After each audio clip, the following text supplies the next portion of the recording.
नमस्ते साथीहरू, तपाईहरुलाई स्वागत गर्न चाहन्छु सजिलो किचन च्यानलको अर्को निकै विशेषवाला यो भिडियोमा। यसपालि तयार गर्छौं हामी पोर्क विथ बोक चोयलाई। यो अत्यन्तै स्वादिलो र मिठो पकाइ बन्नेछ। अब यसको लागि त बङ्गुरको मासु चाहिन्छ। मैले चाहिँ छाला नभएको बङ्गुरको मासु यसरी लिएको छु। अहिले म भएको ठाउँमा यस्तो खालको मासु उपलब्ध भएको कारणले यस्तै खालको मैले लिएको छु। अनि यो बोक चोय अर्थात् यो चाइनिज साग हो, यस्तो खालको लिएको छु। अनि यो मासुलाई पहिला त म यसरी निकालिदिन्छु।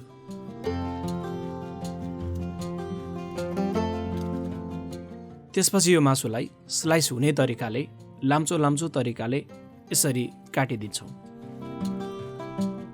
मैले यो मासुलाई यसरी काटेर तयार पनि गरेँ। अब एउटा प्लेटमा यसरी मासुलाई राख्ने, त्यसपछि सोया सस थोरै राखिदिने, अनि अदुवा र लसुनको पेस्ट अनि मरिचलाई यसरी राख्ने। अब यसमा स्वीट चिली ससलाई यसरी राखिदिने, त्यसपछि चाहिँ यसरी मजाले मिक्स गरिदिने। यसरी म्यारिनेसन गरेर बनाएको यो रेसिपी एकदमै स्वादिलो पक्कै बन्नेछ। अब यो ससमा यसरी लागिसकेपछि अब यसमा कर्न स्टार्चलाई राखिदिन्छौँ अनि यसरी मजाले यसलाई मोलिदिन्छौँ।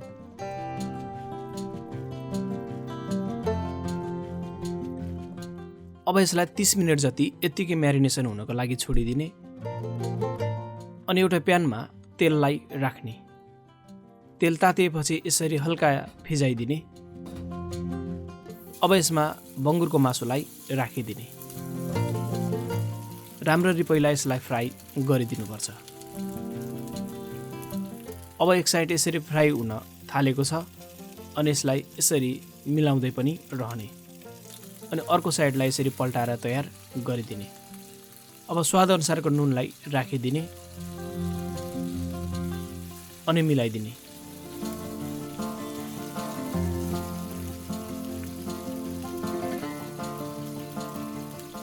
त्यसपछि लसुनलाई पनि राखिदिने अनि यसरी चलाइदिनुपर्छ।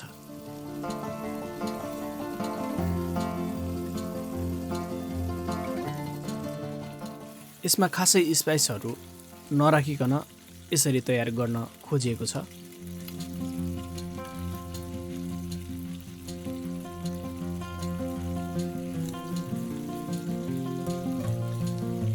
अब चाहिँ यो बोक चोयलाई राखिदिने। यसरी राम्ररी मिलाउँदै पनि रहनुपर्छ।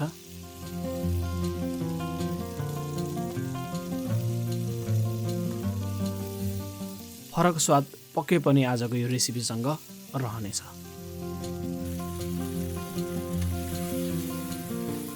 मासु, बोक चोय अनि सस राम्ररी यसरी मिलाइ पनि रहने।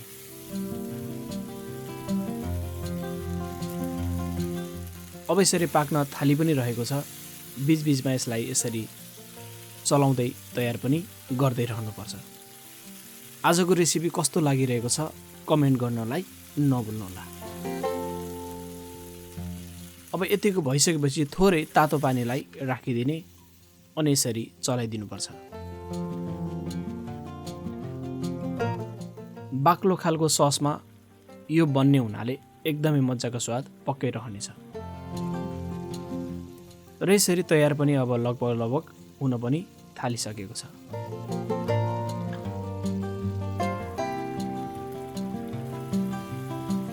अब यो पाकेर तयार भयो। मैले यसलाई यस्तो तरिकाले निकालेर सर्भ गरिदिएको छु।